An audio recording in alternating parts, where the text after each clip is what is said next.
7h47 sur NN24, l'heure de la chronique économique. Bonjour Michel Dekemeter. Bonjour Pierre. Expert en transition économique. La dernière fois que vous êtes venu sur ce plateau, on avait parlé du bien-être au travail en s'inspirant d'une philosophie japonaise, l'ikigai. Là, vous allez aller encore plus loin avec une question qui, ma foi, de fait, c'est assez malin. C'est bien de parler de l'ikigai. Là, on va aller encore plus loin en se demandant comment faire pour appliquer ce genre de préceptes dans la vraie vie, dans notre quotidien tous les jours. Qui est dans l'urgence et dans la pression et dans le court terme. Donc effectivement, c'est la grosse question. Et d'ailleurs, la chronique avait pas mal marché. J'avais beaucoup de questions là-dessus. C'est oui, mais comment on fait en vrai? Alors voilà, tout d'abord, la phase 0, c'est l'hygiène de vie de base. Donc ça vraiment, ça c'est OK, on l'aura compris. Prendre du temps pour soi, faire du sport, contact avec la nature, nutrition saine. Et ensuite, le plus difficile, c'est oui, on n'a pas je t'entends ça tout le temps. Oui, on n'a pas le temps, pas d'argent, je dois faire un truc qui m'ennuie parce que voilà, tu comprends bien, je dois payer le loyer, j'ai pas le choix. Et les dirigeants, c'est pareil dans les entreprises, on n'a pas le temps, pas d'argent, de réfléchir à demain, tout le monde est dans l'urgence. Moi, je leur dis maintenant de façon constante à tous, si vous prenez pas le temps maintenant, c'est votre responsabilité, vous aurez bientôt beaucoup de temps de regretter de ne pas avoir pris le temps à ce moment-ci de réfléchir à réellement votre avenir et l'avenir de votre entreprise. Alors pour ne pas avoir cette réflexion dans 6 mois quand on sera tout déprimé. Oui, c'est ça, exactement. Ou que ce sera trop tard parce qu'on aura raté 1 fois, 2 fois, 3 fois le train. Voilà, donc c'est maintenant qu'il faut gratter les fonds de tiroir et ouvrir cet espace-temps. C'est notre responsabilité à chacun, Pierre, qu'on soit en bas de l'échelle ou au-dessus de l'échelle, peu importe, qu'on soit au début de la carrière ou que nous soyons en fin de carrière. C'est notre responsabilité donc d'investir cet espace-temps et donc de fuir tout le temps cette énergie de stress, de court-termisme. Alors, la question de la première étape, c'est pousser aller vers une économie circulaire de la connaissance. C'est-à-dire, on va sortir complètement de ce canevas de dire on va, au début de notre carrière, apprendre, et puis produire, et puis se retirer. Donc linéaire. Il faut arrêter ça. C'est complètement faux. Quand on voyait dans les tribus de l'époque, avant que l'école n'existait, mais tout le monde apprenait de tout le monde. C'était l'apprentissage de pair à pair. On apprenait les métiers, on apprenait les skills pour vivre et survivre et pour fonctionner une tribu. Alors, il faut réapprendre ça. Et d'ailleurs, on le voit même c'est très tendance dans le secteur du coaching. On a l'impression que tout le monde coach tout le monde. Du développement personnel. Très bien. Le développement personnel, tout le monde est avec tout le monde. Et donc ça, c'est une très bonne tendance. Et maintenant, c'est faire ce pas vers également cette même démarche dans le monde professionnel.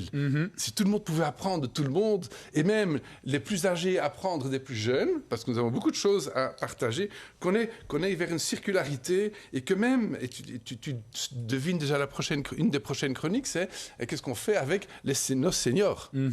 La pyramide des âges étant retournée. Et donc, c'est vraiment... Là, on profite de leur connaissance. Cette transmission, exactement. Et on ne le fait vraiment pas assez.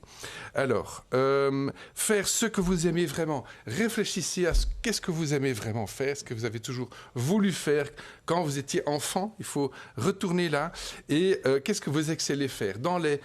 OK, il y en a qui sont artistes, il y en a qui sont... les compétences, où sont les talents. Il y en a qui sont communicateurs, il y en a qui sont vendeurs, il y en a qui sont des raconteurs, il y en a qui sont des manuels.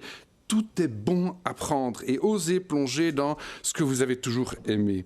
Et cette économie circulaire de la connaissance, c'est une première étape. Première étape, c'est ça exactement. Allez provoquer l'événement. Allez chercher ces espaces où vous pouvez partager, apprendre les uns des autres de façon la plus transversale possible.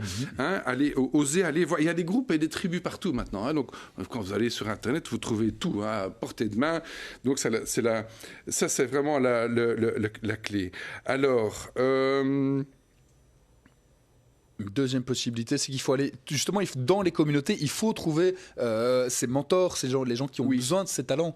C'est ça, c'est vraiment aller chercher, il ne faut pas rester seul face à ça. C'est vraiment très important de se construire une communauté, une tribu. Alors, il y a aussi une question très importante, c'est qu'est-ce que le monde a besoin?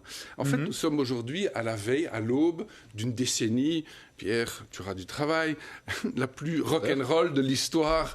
Donc, au niveau de l'actu, ça va chauffer. Tu sens déjà, ça va être très intéressant. Et c'est là, justement, que vous devez décider, vous, d'être un surfeur sur ces différentes vagues, plutôt que d'attendre et de boire la tasse à chaque vague. C'est-à-dire de se poser la question, tiens, cette compétence que j'ai envie de m'approprier, comment est-ce que le monde pourrait en avoir besoin? Pourquoi? Parce qu'à chaque fois, vous allez pouvoir construire, si vous voulez, cette motivation de développement de compétences sur quelque chose que tout le monde a besoin, donc vous allez créer une traction formidable pour vos nouvelles compétences. Donc réussir à trouver une part de sens dans les compétences de chacun. Du sens, c'est sur toutes les lèvres aujourd'hui, à tous les âges, à travers toute la société, cette question du sens. Et donc le sens connecté aux grands enjeux. Il y en a, on en a cité environ 25 très grands enjeux, donc voilà. Alors, et la dernière pièce, c'est, OK, mais comment je fais concrètement? Comment je crée mon propre business model? Comment ça s'arrange en termes de business model? Comment ça se matérialise? Et ça, c'est vrai que c'est pas évident. Donc, dites-vous, prenez d'abord votre temps, 6 mois à 2 ans, de faire cette réflexion. Donc, je ne répète pas tout seul, mais de faire cette réflexion pour faire atterrir votre Ikigai. Faites-vous coacher, entrez dans des formations à toutes les sauces et à ce qui vous intéresse. Ensuite, allez chercher un espace où vous pouvez déjà commencer à l'essayer. On a encore un peu le temps? Oui, un petit peu. OK. À l'essayer, quitte à faire quelque chose qui est, comment dirais-je, pas 100% dans votre Ikigai. Mais au moins, testez-les, essayez-les, faites votre banc d'essai. Et prenez ce qui vient. Hein? Et là, c'est un petit peu un choix au début. Et ensuite, petit à petit, co-construisez votre truc dans votre quête, dans votre raison de vie, en fait, dans votre raison d'être, co-construisez-le ou avec votre employeur, ou avec votre équipe, ou avec votre entreprise, ou avec votre tribu, hein, sous forme de start-up ou sous forme de communauté émergente. Et il y en a aujourd'hui un peu partout. Mais ça veut dire avoir cette intelligence de business model collaboratif, évidemment, servant le bien commun, multi-parties prenantes, laissez tomber votre ego, mettez-vous au service. C'est beaucoup plus intéressant parce que vous allez créer une traction beaucoup plus intéressante. Quand vous êtes dans votre puissance, vraiment individuelle, c'est là que ça devient intéressant parce que vous allez habiter vos compétences et vous allez devenir irrésistible non seulement pour le marché, c'est-à-dire pour ce monde qui aura besoin de cette compétence, mais en même temps pour éventuellement un employeur qui dit « Attends, toi, t'es motivé, voilà, c'est des gens comme toi qu'on a besoin qui viennent pour tirer notre projet. » Donc, tout le monde va s'y retrouver, en fait. Et vous allez être dans votre kiff. Donc la procédure, si on résume en 3 mots, ça veut dire qu'il faut faire maturer son Ikigai, ensuite identifier le secteur dans lequel on peut trouver du sens, dans lequel on peut être efficace, et puis implémenter ce secteur avec des gens. Surtout ne pas rester dans son coin et utiliser un travail collaboratif. Exactement. Et alors, aujourd'hui, sur Internet, vous trouvez tout.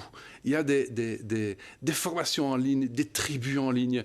Allez chercher, mais devenez curieux aussi, parce que c'est ça. Aujourd'hui, il faut sortir de son trou. Hein, on est en hiver, certes, on a envie d'hiberner. Ouvrir ses perspectives. Voilà, mais il faut vraiment sortir de son trou, et c'est votre responsabilité, peu importe à quel niveau vous êtes, hein, horizontal, vertical, d'ouvrir cet espace-temps pour vous-même. Pensez à vous-même, à vous construire, et ne restez pas tout seul avec ça.